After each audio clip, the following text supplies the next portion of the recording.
Have you ever felt that chill down your spine when facing the absolute unknown? In 1845, 129 men and the two most advanced ships in the British Empire set sail with a mission to map the top of the world. They never returned.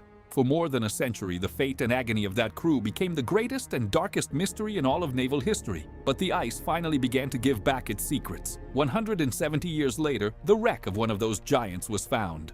Today, we will dive into the murky waters of the Arctic and step inside this true ghost ship to reveal the disturbing evidence of what sealed these men's fate. If you are fascinated by real and forgotten stories, subscribe to the channel right now and come with me as we uncover what the darkness tried to hide. To understand the magnitude of this tragedy, we need to turn back the clock to the height of maritime dominance, a time when mankind truly believed that steel and steam could tame any force of nature. This expedition was not just a naval mapping mission. It was the greatest display of technological power the world had ever seen. The ship that now rests at the bottom of the ocean was no ordinary vessel. It was a true floating fortress, designed to be absolutely invincible against the brutal ice of the far north. It is impossible not to think about the level of confidence those officers and sailors carried when they boarded. They had steam engines adapted from locomotives, something groundbreaking and cutting-edge for the time, along with an internal heating system powered by hot water pipes running through the wooden body of the ship, ensuring steady comfort even in the harshest winters. And the survival engineering did not stop there. The holds were carefully packed with enough provisions to sustain the crew for an astonishing 3 uninterrupted years. The great bet of that era was thousands of hermetically sealed cans of food, a revolutionary innovation that promised to keep the men in perfect health, protecting them from the old and terrible threat of naval scurvy. They had everything they needed to survive. They were equipped with the most advanced and refined technology of their generation, sailing with the unshakable certainty that victory against the elements was only a matter of time and logistics. But there was a darker detail, a cruel irony that historical records would reveal only much later. The same cutting-edge technology that was supposed to be these men's ultimate salvation became their greatest and deadliest curse. When modern archaeological teams finally managed to enter the ship's submerged skeleton, they did not find only rotten wood and equipment corroded by the sea. What appeared under the lights of the submersibles was a deeply disturbing time capsule. Incredibly well-preserved personal artifacts and physical evidence hidden inside the officers' cabins prove, beyond any doubt, that the crew's tragic end was not caused by merciless temperatures alone. There was a silent killer, an invisible and relentless enemy moving quietly through the ship's corridors, attacking slowly from the inside out, breaking minds long before it brought bodies down. Later in our documentary investigation, we will reveal exactly what fatal mistake was made by the brightest minds in the Navy. A terrifying miscalculation that sealed the fate of those uniformed men and corroded their sanity many months before the food ran out or before the frozen sea crushed the hull for good. To understand the beginning of this frozen nightmare, you have to imagine the merciless vastness of the Arctic archipelago, a maze of islands and treacherous channels capable of deceiving even the most experienced and battle-hardened navigators. There, the ocean does not behave like water, but like a sleeping beast ready to close its jaws in the blink of an eye. The crew moved forward with the unshakable confidence that only military discipline could instill in sailors, crossing dangerous waters as the furnaces of their powerful steam engines burned coal without pause, cutting through the thick fog in search of the legendary Northwest Passage. The expectation on the command bridge was clear and grounded in centuries of naval theory. Summer, even a short one, would inevitably bring the thaw needed to open the strait's routes, allowing that grand structure of oak and iron to glide triumphantly toward the Pacific. But there was one unforgiving detail that no nautical chart of the time could have predicted. In that fateful year, summer simply refused to arrive. The supposedly warmer days became nothing more than a pale and melancholy illusion, lit by a weak sun that could barely warm the deck soaked with sea spray. Meanwhile, the water temperature beneath the hulls dropped sharply, turning the restless surface of the sea into a thick, crystalline slush, the first and terrifying stage of deep ocean freezing. And it was at that exact moment that nature began to collect its price for human arrogance. Slowly, almost imperceptibly to the sailors watching the monotonous and hypnotic landscape from the high masts, loose sheets of ice began to gather around the vessel. They fused together until they formed a solid, white, endless crust that wrapped around the hull in a deadly grip. The proud ship, designed by brilliant minds to dominate the seas, had its engines forced silent and its sails surrendered to cutting winds. In an instant, it lost its glory as a vehicle of exploration and became a static structure, swallowed by a glacial plain that stretched as far as the lookouts could see. It is painful to imagine the immediate psychological impact on the senior officers when they realized they were no longer anchored in water, but cemented inside pure ice. They were not merely behind their ambitious schedule, they were officially trapped and at the mercy of the elements. The white prison had closed its heavy invisible doors, and the keys had been thrown into the dark depths of a polar winter that was shaping up to be the longest and harshest in decades. The problem was that physical imprisonment was only the surface layer of this unprecedented torment. As the weeks dragged on and the ship remained completely still, the true horror began to take shape on the horizon in the form of a creeping, all-consuming darkness. The polar night descended over the trapped crew like a heavy, suffocating shroud, banishing sunlight from the sky for months at a time and plunging those men into a perpetual twilight, where the only difference between day and night was the cold, metallic toll of the ship's bell marking the exhausting changes of watch.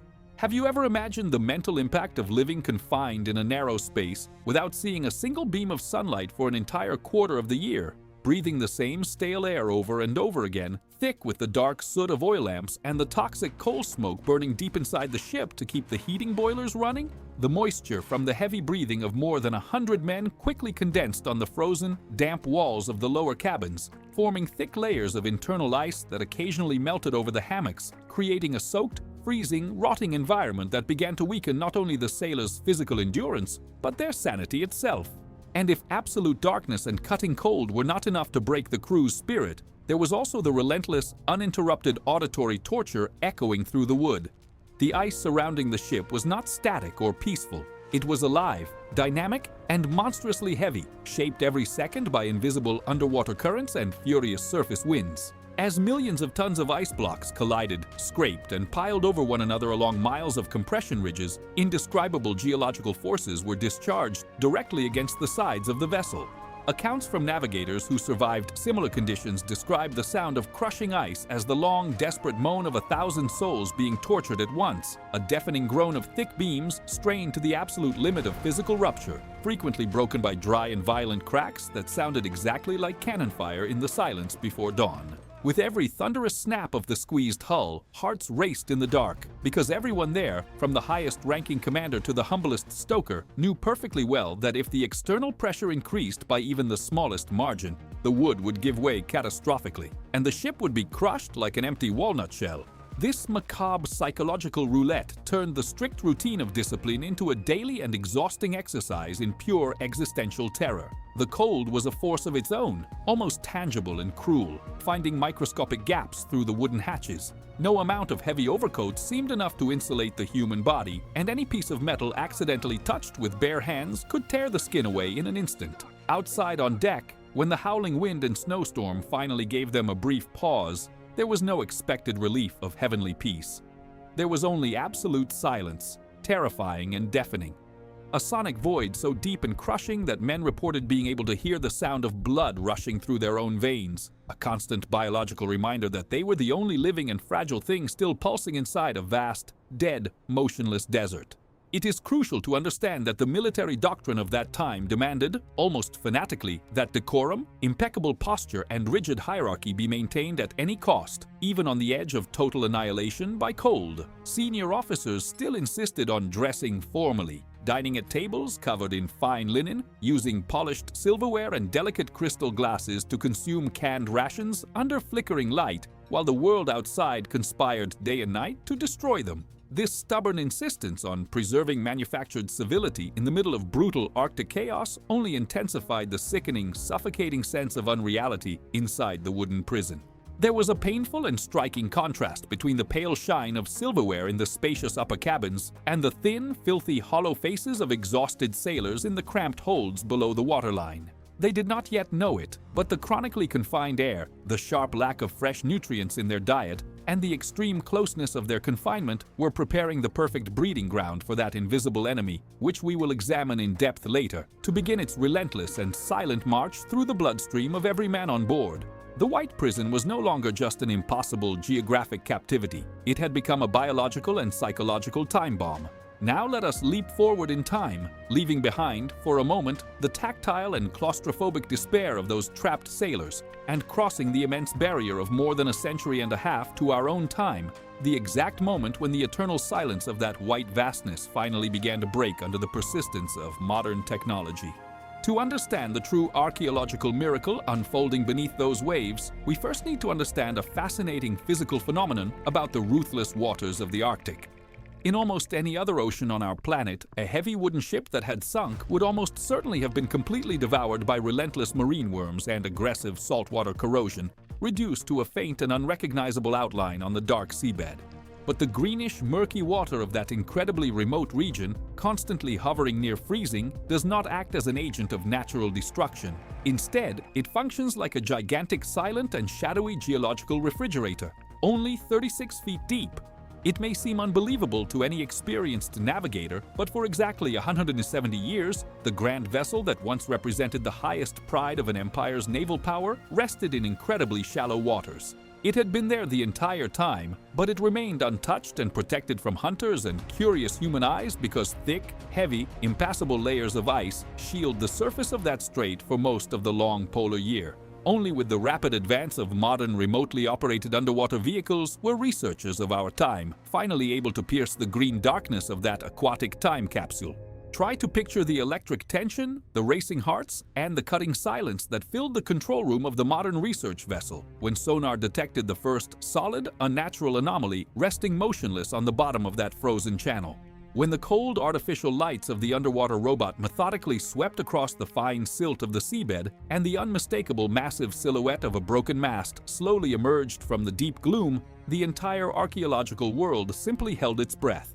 As we virtually move over the decayed yet impressively intact deck, the feeling that takes over is not one of exploratory triumph, but the silence of someone crossing the gates of an untouched cemetery.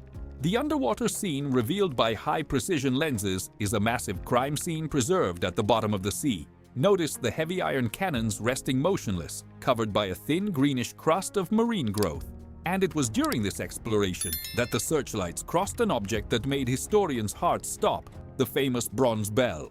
But what truly elevates this discovery to an event without parallel is the disturbing preservation of the most fragile structures. As the robot glided along the copper-sheathed hull toward the officers' quarters, the teams encountered a sight that seems to shatter the known rules of shipwrecks. The ornate windows of the officers' cabins, made of extremely thin glass, were miraculously intact in their original frames. Looking through those lenses clouded by silt is like peering, breath held, through a keyhole into a dimension forgotten by time. The cramped interior does not reveal destruction. Instead, it displays the objects of military daily life arranged in an almost serene and macabre way, with plates stacked in untouched corners, heavy boots on the floor, and elegant mahogany drawers still tightly shut, carefully guarding their internal secrets. Think about the immense historical weight of observing these deeply personal and ordinary belongings of experienced officers, items literally frozen in the exact moment of abandonment. Olive green glass bottles stand upright on slightly tilted shelves, some of them possibly still sealed with their old original corks, enclosing the last Victorian toast that, ironically, never reached the lips of those officers, dry with thirst and desperation. Toothbrushes with handles carved from animal bone and valuable navigation instruments still rest in the same compartments where they were placed by the trembling hands of command. There is a dark and terrifying poetry in this underwater stillness. The total and absolute absence of bodies in those meticulously ordered cabins sends a powerful message that still haunts the minds of the greatest investigators of our century. No one from the naval elite chose to freeze peacefully to death while sleeping in warm quarters. That refuge became only a claustrophobic starting point for the final march toward hell. The simple and undeniable fact that the grand hull was not split in half and crushed all at once by the weight of the ice during the polar nights raises cruel and enigmatic questions. If the structural integrity remained secure, protecting even the fragile glass, then the collective abandonment was not a chaotic evacuation caused by a sudden wrecking tear. The shelter still stood strong and imposing against the cutting wind, and its dark belly still stored tons of supplies meant to last for years. What, in the name of sanity and the instinct of self-preservation, could have become so terrifying, so physically agonizing, and so mentally destructive inside the supposed safety of that unsinkable fortress that more than 100 trained men would sign their own death sentence in the open cold? The cold answer to that tragic choice was sleeping in the dark pantries and circulating through the internal systems of the ship to which they had entrusted their lives. Their arrogance had systematically poisoned their own home, turning the dreamed-of refuge into a terrible chamber of torture. As we promised at the beginning of our documentary journey, the climax of this colossal tragedy was not orchestrated by the cutting polar winds or by the crushing teeth of extreme cold, tearing at the outside of the ship. The great executioner of this grand expedition, the true architect of the absolute ruin of those uniformed men, was perfectly camouflaged beneath the shining veneer of technological progress that had so deeply filled the empire of its time with pride. To understand the true magnitude of the tactical and psychological nightmare that unfolded inside the silent belly of those trapped vessels, we must analyze the backbone of their entire survival plan, the complex logistics of the maritime pantry. The Navy's main weapon against relentless hunger and dreaded naval scurvy was the famous and revolutionary canned food, a genuine and celebrated scientific innovation of the Industrial Revolution. Thousands of these metal innovations were methodically stacked in the deepest holds of the wooden hull, preserving high-quality meats, extremely nutritious soups, and vegetables meant to keep the entire crew perfectly healthy during 3 long years of absolute isolation. To the minds of the time, it was considered an unprecedented luxury, an unshakable material guarantee that the bellies of those brave navigators would always be full, no matter how ferocious the white storm became on the upper deck. The ambitious government contract to supply such a monumental amount of provisions had been signed in haste during the chaotic months before the great and celebrated departure from the docks. The factory responsible for canning and sealing all the supplies, brutally pressured by an almost impossible deadline imposed by the impatient arrogance of Naval Command, had to speed up its normal production process in a drastic and careless way to avoid losing the deal. The sad result of this commercial greed was an incredibly crude welding job on the preserved metal containers, visibly sloppy in its finish and profoundly, biologically lethal to those who depended on those nutrients. The heavy metal lids sealing the cans were not closed with the strict hygienic care required. Instead, they were hastily sealed by workers using melted drops of an absurdly cheap solder alloy, composed almost entirely of pure and poisonous lead. With every subtle rocking motion and violent shift of the tides during the unpredictable crossing, and with every slight variation in temperature, tiny and completely invisible poisonous particles of that highly toxic metal silently detached from the sharp inner edges, slipping quietly and insidiously into the nutritious broth of cooked meats and the vital acidic juices that made up the daily diet. Can you visualize the cruel, methodical, almost poetic irony of this macabre and silent situation aboard an armored machine? With every elegant meal served on heavy plates in the richly lit cabins of command, and with every humble hot ration handed to exhausted sailors in the holds, the crew was not merely eating regularly to satisfy the hunger of hard labor. On the contrary, they were administering repeated and continuous heavy doses of a powerful, paralyzing, medically irreversible poison, poured directly into their innocent veins. The devastating enemy was not physically lurking outside the ship's gates in the form of the icy dawn wind. It was being swallowed down their throats as if it were the purest elixir of life. And the terrifying problem with all of this is that the biological catastrophe was not limited to the narrow boundaries of the lower pantry. The supreme marvel of mechanical naval engineering that heroically warmed the suffocating interior, the giant steam engine that had been pioneeringly adapted for Arctic navigation, had a thermodynamic system designed with the noble mission of continuously melting huge blocks of ice collected from the outside world. It processed all of it to provide fresh, crystal-clear water for the crew to drink, dignified baths, and countless cups of hot tea to warm the chests of the midnight lookouts amid the white chaos. However, the brutal and completely fatal flaw of Victorian engineering was that the intricate network of seawater distillation pipes was thickly lined on the inside with that very same unforgivable and deadly lead. The continuous heat generated by the mouths of the furnace and the endless boiling of steam did not merely operate the engineering of the immobilized ships. It created a terrifying and violent high-temperature physical and chemical reaction that cruelly dissolved the poisoned metal walls into the liquid, constantly transforming the desired, essential fresh water into a truly lethal, hyper-toxic chemical soup for the vulnerable human body. It was a highly dangerous poisonous cocktail that secretly quenched the dry thirst of seasoned sailors and officers, while at the very same cruel moment it began working tirelessly to attack and irreversibly destroy the vital nervous connections of every honorable man trapped in that space. Their destruction moved steadily from the inside out, one consumed drop after another. And it was exactly at that dark threshold, cornered in the suffocating heart of the frozen winter, that the invisible enemy finally awakened inside the ship. It manifested physically in the sick bays, tearing apart the honored discipline of the Empire and bringing the most heroic veterans of the seas to their knees. Slowly and stealthily, excruciating physical symptoms appeared and confused the fleet's doctors. They watched helplessly as strong sailors writhed in tears, victims of brutally intense abdominal cramps. These were stabbing pains in the visceral nerves that dragged them into delirium on the floor, drenched in cold sweat as if invisible blades had been driven into their insides without the slightest mercy. Yet the true horror of severe lead poisoning does not lie only in the breaking of a weakened body on a freezing wet naval plank. Its most sadistic and devastating trophy is, without question, the rational and calculating brain of the officers in command. As the deadly load of metallic particles reached lethal levels in the bloodstream, the toxins crossed the blood-brain barrier. The poison rooted itself irreversibly in the central nervous system, and that completely changes what we understood about the inexplicable abandonment of that refuge. The formidable wooden fortress still held mountains of coal in its holds and an incalculable stockpile of perfectly sealed rations. Therefore, the fatal abandonment of the final shelter was not dictated by a structural failure of the ship. The escape into absolute cold was designed solely by the severely diseased minds of those once brilliant officers. Cornered by a chronic and irreversible chemically induced psychosis, they watched their analytical logic turn to dust. They opened the heavy hatches and abandoned the constant source of heat to march toward the sharp howls of endless ice. It was not a calculated journey of survival. It was the final act of prisoners chained inside a paranoid hallucination that only that toxic metal could create.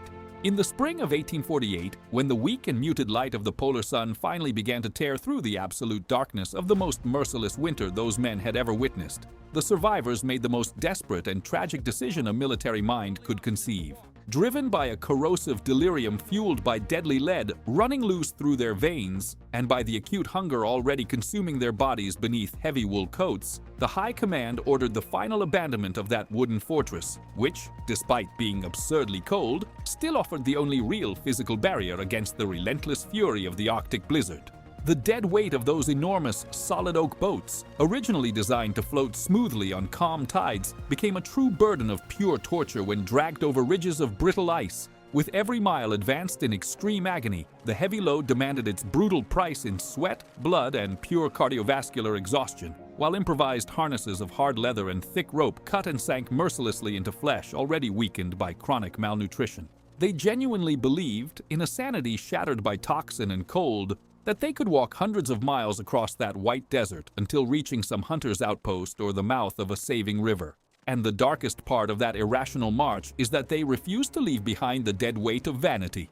Blindly and senselessly, they carried valuable luxury silverware, heavy pocket watches, and ivory hairbrushes, sickly reflecting the arrogance of an era that could not let go of social status even in the face of Judgment Day.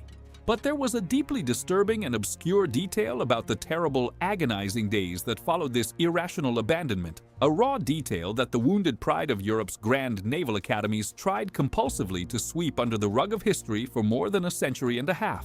While the distant metropolis created romantic and heroic legends in its great newspapers about brave sailors who had supposedly died nobly wrapped in the flag of the British Empire, the true and horrifying chronicle of what happened on the ice was being methodically and sadly preserved by the relentless and precise oral tradition of the local native peoples, the Inuit, the only human beings who truly understood the cruel language of that unforgiving environment. For many consecutive generations, the wise elders of those isolated tribes sat around their warm nighttime fires and faithfully told the younger ones what they had seen of the melancholy and deplorable end of those strangely dressed foreigners who had invaded their waters. The oral accounts passed from generation to generation with surgical precision and solemn respect for the deaths of others. They did not merely see men walking aimlessly through the blizzard. They witnessed, stunned, the slow and continuous degradation of the human spirit under those unbearable circumstances, watching from afar as those once proud and imposing sailors rapidly became skeletal, crawling shadows, completely haunted and crushed by the white immensity of the horizon. They described, with a wealth of precise medical detail, groups of starving white men with darkened lips and empty eyes falling into the soft snow, only to be immediately left behind by their own companions who, already drowning in terminal lead psychosis, kept walking like zombified automatons and completely ignored the moans of the fallen.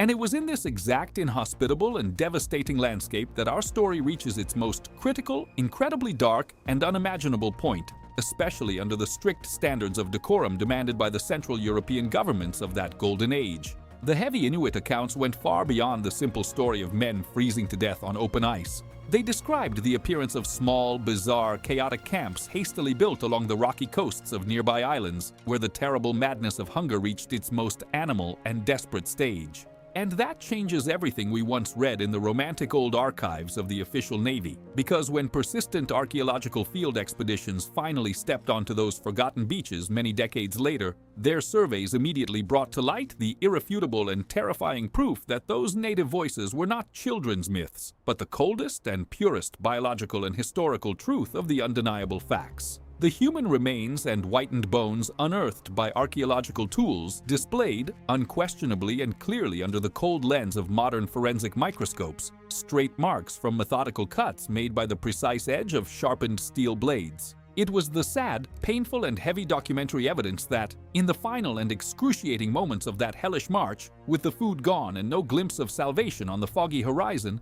those proud officers of the Imperial Navy descended into the dark and condemned stage from which hunger and ice offer no merciful retreat, the extreme of systematic cannibalism of the weakest. Primal instinct brutally crushed any remaining trace of camaraderie or honor, turning loyal brothers in uniform, in their most unbearable days, into one last tragic and irrational attempt to prolong the faint beats of a desperate heart. And the great blind and cruel irony of this cursed chronicle is that the correct directions that would have led investigators to these final resting places were solemnly ignored by exploration authorities for more than 150 painful years, based solely on a blind elitist and institutional arrogance that completely refused to give the native observers of the polar ice the credit they deserved. Only when modern science lowered its guard did it finally look with its own eyes at the answers those voices had been pointing toward all along. Moving beyond the shadows of that fatal march, we must focus on the investigative revolution happening right now, beneath the murky waters that sealed the fate of that crew. The immense oak carcass resting in the dark silt is not a simple wreck. It is a gigantic time capsule protected by a thin layer of frozen clay that expelled oxygen and created a perfect anaerobic vacuum.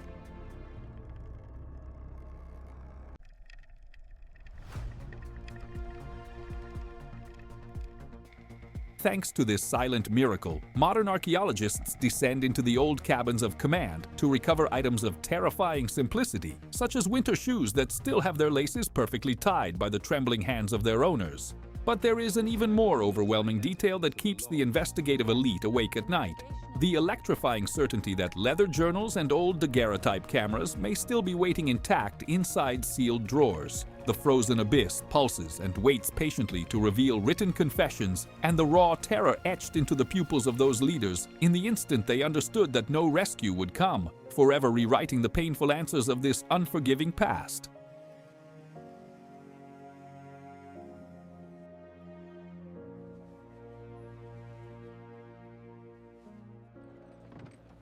In the face of these disturbing discoveries, the final tragedy of the Franklin expedition forces us to confront a harsh lesson about our own fragility.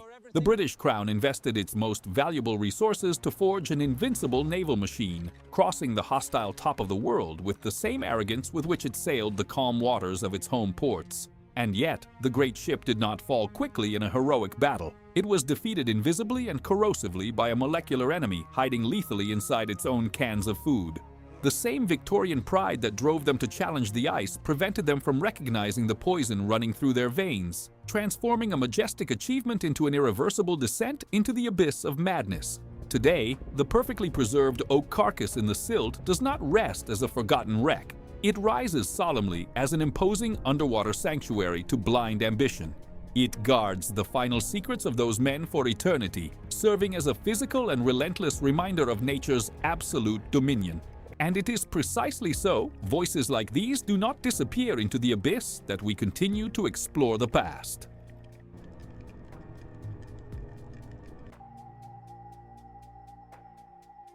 If you are fascinated by the dramatic limits of human courage and feel that chill down your spine when investigating shipwrecks silenced by time, subscribe to the channel right now and officially join our crew.